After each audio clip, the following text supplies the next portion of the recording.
nous allons apprendre à mesurer l'intensité du courant électrique dans un circuit électrique en série qui comporte une seule maille. Il y a dans ce circuit une pile, un interrupteur à poussoir et une lampe. On peut constater dans ce cas précis que l'interrupteur est fermé, le circuit est fermé, le courant peut circuler et donc la lampe s'allume. Lorsque l'interrupteur est ouvert, le courant ne peut plus circuler et la lampe est éteinte. Pour mesurer l'intensité du courant électrique lorsqu'il circule dans un circuit, nous pouvons utiliser cet appareil qui est un multimètre. Nous allons l'utiliser en mode ampèremètre. Pour cela, nous allons utiliser les bornes 10A et la borne COM.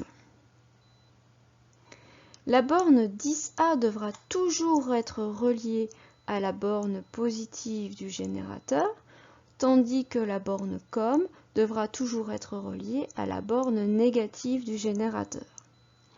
De plus, cet appareil devra être branché en série dans ce circuit.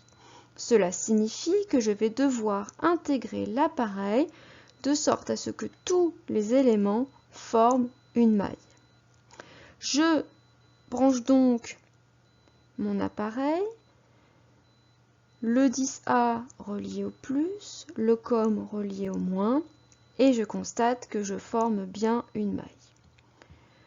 Pour le calibre, je vais choisir le calibre 10A puisque j'ai choisi la borne 10A. J'obtiens donc ici une valeur de 0,19 ampères, qui après conversion nous donne 190 milliampères. Je vais donc peut-être pouvoir choisir un autre calibre. Cet autre calibre, je vois ici que j'ai la possibilité d'utiliser le 200 mA qui est au-dessus de 190 mA. Donc je vais pouvoir tenter de l'essayer et donc nous allons voir comment faire.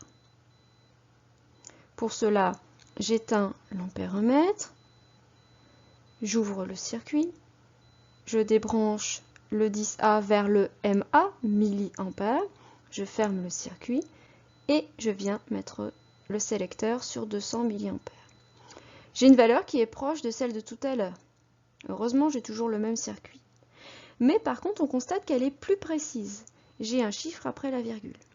Elle est de 187 mA, 187,4 mA exactement. Si je choisis le calibre 20 mA, je constate que je n'ai plus rien à l'écran à part le chiffre 1. Cela signifie que je n'ai pas le calibre adapté. Je ne peux plus lire aucune valeur.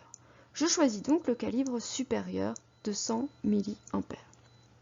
Je peux donc choisir en fonction de la valeur que j'obtiens en termes d'intensité du courant électrique, soit la borne 10A ou la borne milliampères.